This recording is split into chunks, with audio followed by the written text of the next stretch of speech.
Dawn broke early over the heart of England. On the ridge, campfires burned in the grey half-light. Already King Richard's officers were awake, rousing their men to pull on their armour. The jangle of harnesses, the twang of bowstrings, the ring of hammers drifted through the morning air. Above the king's tent, the flags of England and St. George fluttered alongside his personal banner, the fierce tusked white boar. As his captains gathered for their final instructions, Richard Plantagenet stood framed in the entrance. A servant held his helmet with its glittering golden crown. Richard III had been king for barely 2 years. He was a ruthless, unsparing man. For almost all his life, England had been at war, torn apart by the great family's lust for the throne. Men said Richard had murdered his little nephews to get his hands on the crown. The 2 boys had vanished from the Tower of London, never to be seen again. But Richard knew a king could have no room in his heart for pity. Victory went to the man who took risks, who moved first and was not afraid to shed blood. Now, after the long years of war, almost all his rivals were dead. There was just one contender left, a young Welsh adventurer with a ragtag army.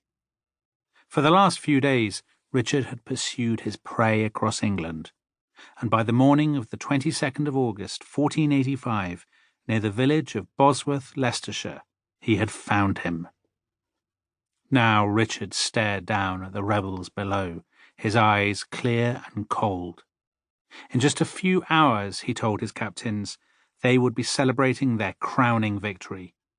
Their enemy was a Welsh milksop, leading a gang of traitors, thieves, outlaws, and renegades.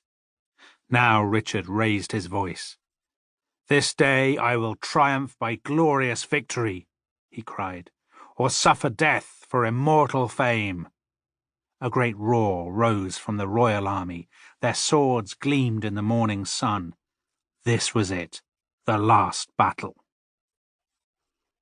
On the plain below, the rebels too were moving. Few of them had managed to get much sleep. Beneath his red dragon banner, a slender young man with sharp, thoughtful eyes gazed up at the royal army. Born in Wales, Henry Tudor had spent most of his life on the run. His father had been killed before he was born. Sheltered by his uncle, he had spent years hiding across the sea in France and Brittany. 2 weeks earlier, Henry had landed in Wales with a little band of sea-soaked followers, hoping to gather support as he went along. But few men had rallied to his banners. By the time he reached Bosworth, his ranks had grown to just 5,000, barely half the size of King Richard's army.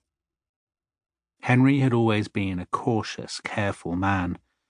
Now, as he pulled on his armour, he knew his future had come down to this last despairing stand.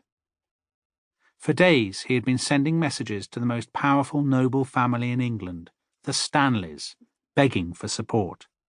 Across the fields he could make out their soldiers' battle-red surcoats in the dawn half-light. But the Stanleys had made no move to join the rebels. Deep down, Henry knew they were waiting to see which side proved the stronger. As his captains gathered around him, he searched for the right words. "Remember," he said, "that victory is not won with the multitudes of men, but with the courage of hearts and the valiantness of minds. Let us therefore fight like invincible giants, and banish all fears like ramping lions.